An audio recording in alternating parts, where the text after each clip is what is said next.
Students, आज के video में हम सामाजिक विघटन का आगे वाला पार्ट पढ़ेंगे, जिसमें हम लेंगे सामाजिक विघटन की प्रकृति, उसके लक्षण और सामाजिक विघटन के कारण क्या क्या हैं समाज में, उनके बारे में हम थोड़ी सी बात करेंगे। सबसे पहले हम बात कर लेते हैं सामाजिक विघटन के बारे में। हम पढ़ ही चुके हैं लास्ट वीडियो में कि सामाजिक विघटन क्या है।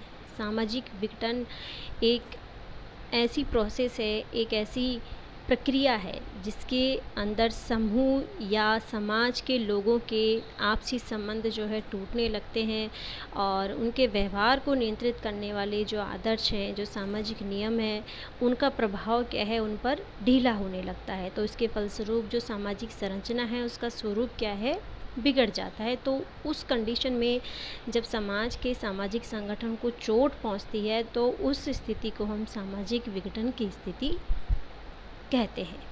ये हम पढ़ चुके हैं हमारे पिछले वीडियो में। आज हम सामाजिक विघटन की प्रकृति के बारे में यहाँ पर बात करेंगे। तो देखिए, अगर हम बात करें तो कोई भी समाज ऐसा नहीं है, कोई भी समाज या कोई भी समय हमें ऐसा नहीं दिखा है जिसमें सामाजिक परिवर्तन या सामाजिक विघटन या सामाजिक संगठन या तो पूर्ण रूप से हो या बिल्कुल नहीं हो। ऐसा नहीं होता है। सामाजिक परिवर्तन, सामाजिक विघटन और जो व्यक्तिगत विघटन है, यदि हम इनकी बात करें तो इन सभी की जो उत्पत्ति का स्रोत है वो क्या है, वो व्यक्तियों के असंगत या फिर अलग अलग व्यवहार करने के तरीके हैं, व्यवहार करने के ढंग हैं।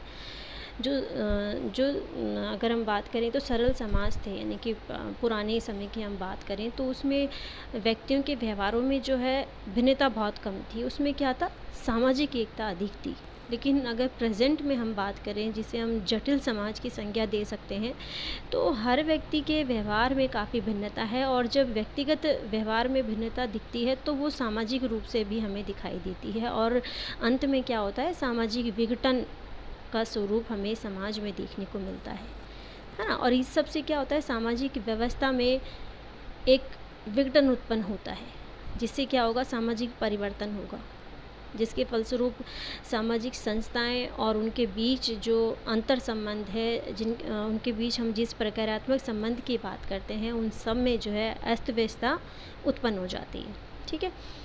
सामाजिक विघटन की प्रकृति जो है समाज में अशांति और अस्थिरता लाने वाली है। सामाजिक विघटन की दशा में समाज में कंपटीशन या हम कहें कि प्रतियोगिता या स्पर्धा जो है बढ़ जाती है कि, और वो इतनी हद तक बढ़ जाती है कि लोगों के संबंध में जो है एक कड़वापन आ जाता है, जिससे कि संबंधों में दरार आने लगती है ना। और सामाजिक एकता जो है कहीं ना कहीं सामाजिक संबंध से सीधे रूप में जुड़ाव में होती है।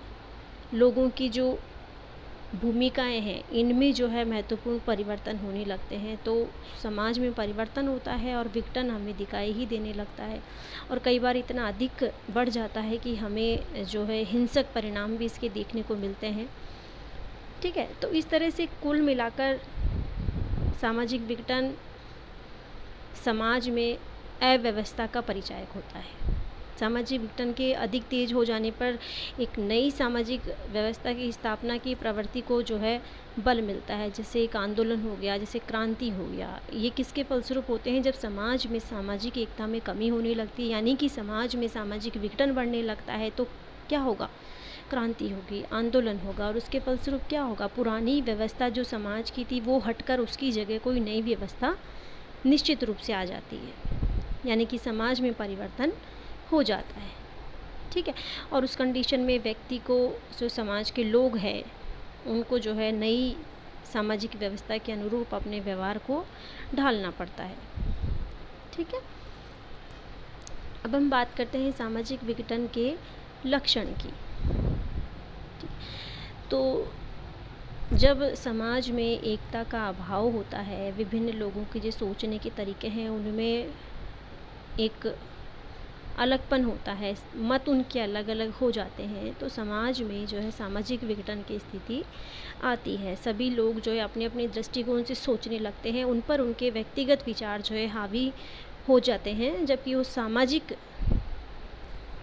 रूप से समाज की भलाई के लिए उन विचारों का एकमतता से प्रयोग नहीं कर पाते हैं, तो उस कंडीशन को हम कहते हैं कि समाज में सामाजिक एकता का अभाव हो रहा है। और जैसे ही सामाजिक एकता का अभाव आता है तो वहाँ हम कहते हैं कि समाज में सामाजिक विघटन व्याप्त है ना। और जहाँ एकमतता कम होगी उसके फलस्वरूप क्या होगा, तनाव और संघर्ष की स्थिति उत्पन्न होती है, और ये स्थिति सामाजिक विघटन को दिखाती है। ठीक है। दूसरा है सामाजिक नियंत्रण के साधनों का प्रभाव कम होना। यानी सामाजिक नियंत्रण के साधनों के प्रभाव की हमने बात की थी। सामाजिक संगठन में भी सामाजिक नियंत्रण के जो सोर्सेज हैं हमने बात की थी, उसमें जन रीतियों की, प्रथाओं की, रूढ़ियों की, धार्मिक विश्वास की, धर्म की, और लोगों के सोचने के तरीके की, जो कानून व्यवस्था है जो कि बना रखी है कानून ने समाज में, उन सब का लोगों के व्यवहार को जब नियंत्रित करने की दृष्टि से प्रभाव ढीला हो जाता है तो क्या होता है कि व्यक्ति और समूह मनमाने ढंग से अपनी इच्छाओं को पूरा करने में लग जाते हैं। इससे क्या होता है, दूसरों के कार्य करने में बाधा पड़ती है और संघर्ष होने लगता है। तो ऐसी स्थिति में क्या होता है, सामाजिक संतुलन जो है बिगड़ जाता है। और ये सामाजिक संतुलन क्यों बिगड़ा, क्योंकि सामाजिक नियंत्रण का अभाव हो गया, और इसके परिणाम स्वरूप क्या होगा, अंततः सामाजिक विघटन समाज में आएगा, है ना। इसलिए सामाजिक नियंत्रण के साधनों के प्रभाव में कमी आना सामाजिक विघटन को दिखाता है। व्यक्तिवाद पर जोर। सामूहिकता की भावना ही जो है व्यक्ति को समाज की दृष्टि से सोचने, विचारने और कार्य करने के लिए रास्ता दिखाती है। और यही जो फीलिंग है व्यक्ति के अंदर, यही जो भावना है व्यक्तियों को जो है समूह में एकता के सूत्र में बांध के रखती है। जब व्यक्ति खुद के बारे में न सोचकर समाज के दृष्टिकोण से देखने लगता है तो वहाँ पर सामाजिक संगठन होता है। हाँ? लेकिन जब व्यक्ति समूह की जगह पर मैं, यानी कि सिर्फ स्वयं के बारे में, मैं को एक सामान्य लक्षण के स्थान पर व्यक्तिगत स्वार्थ को अगर वो महत्व देने लगे तो इसका मतलब है इसके द्वारा जो समाज है, जो समूह है, उसकी उपेक्षा की जाती है। जब समाज के अधिकांश लोग इस प्रकार अपने अपने बारे में सोचकर, यानी कि अपने अपने स्वार्थों की पूर्ति में लग जाएं, तो समूह और समाज की चिंता यदि वो वहाँ करना बंद कर दें तो उस कंडीशन में सामाजिक विघटन प्रारंभ हो चुका है, ये हमें मान लेना चाहिए। यानी कि जब समाज में व्यक्तिवाद पनप जाए, सामाजिक भावना की कमी आ जाए, तो उस कंडीशन में सामाजिक विघटन जो है उन पर, उस समाज पर हावी हो चुका है, इसकी संभावना बहुत अधिक बन जाती है। सामूहिक आदर्श का महत्व कम होना। सामाजिक संगठन उसी समय तक बना रह सकता है जब तक कि समूह के लोग जो है समूह के लिए त्याग करने की भावना हो और अपने खुद के स्वार्थ को भूलकर समाज के हित के लिए कार्य करने को तैयार हो। उसी कंडीशन में जो है समाज में एकता बनी होती है, समाज में संगठन उस कंडीशन में बना होता है।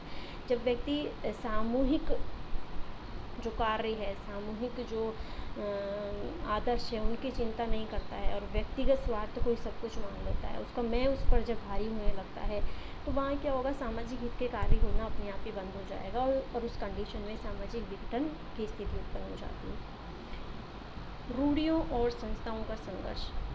सामाजिक संरचना के अंदर जो है बहुत सारी संस्थाएं होती है और उनसे संबंधित रूढ़ियाँ, नियम होते हैं, और इन दोनों के सहयोगपूर्ण संबंध से ही क्या होता है, सामाजिक संगठन बनता है। जैसे विवाह, परिवार, जाति, स्कूल, धर्म, ये सभी क्या है, इम्पॉर्टेंट इंस्टीट्यूशंस हैं हमारे समाज के।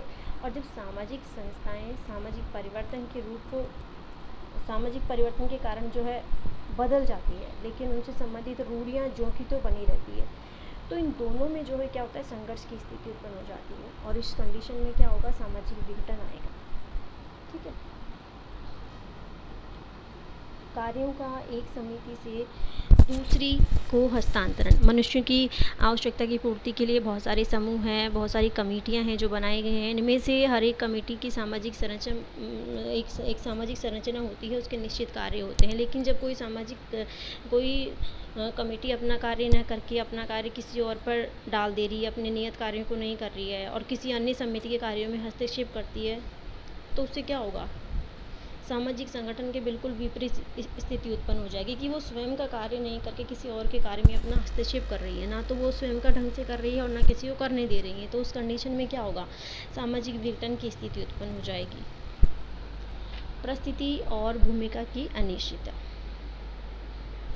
देखिए, जहाँ समाज के ज़्यादातर लोगों की परिस्थितियाँ और भूमिकाओं के बीच असंतुलन पाया जाता है, वहाँ पर क्या होता है, सामाजिक विघटन की दशा हमें देखने को मिलती है।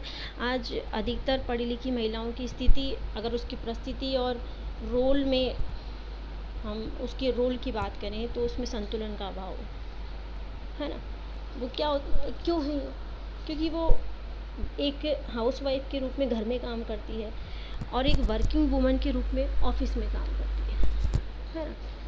तो उस कंडीशन में क्या होता है, वो अपने दोनों ही रोल को दोनों ही स्टेटस के मुताबिक जो है पूरा नहीं कर पाती है और वहाँ पर क्या होता है, सामाजिक विघटन की स्थिति आ जाती है। कहीं ना कहीं ये सब होने में समाज के विचार, समाज के लोगों की मानसिकता, ये सब उन पर हावी है। लेकिन कुल मिलाकर क्या होता है, भविष्य में समाज में इससे विघटन की स्थिति उत्पन्न हो जाती है, क्योंकि ऐसी स्थिति में जो है असंतोष और निराशा की स्थिति बढ़ती है, जो कि सामाजिक विघटन के लिए एक उत्तरदायी कारक है। ठीक है। सामाजिक परिवर्तन की तेज गति। जब सामाजिक परिवर्तन की गति तेज होती है तो समितियां और व्यक्तियों के सामने जो है अनुकूलन की कठिनाइयाँ उपस्थित हो जाती है और जो बदली हुई कंडीशन है, कई इसमें शीघ्रता से अनुकूलन नहीं कर पाते और कई इसमें अनुकूलन कर लेते हैं। लेकिन जब अनुकूलन नहीं हो पाता है तो उसके परिणाम स्वरूप क्या होता है, समाज में सामाजिक संगठन की स्थिति उत्पन्न हो जाती है।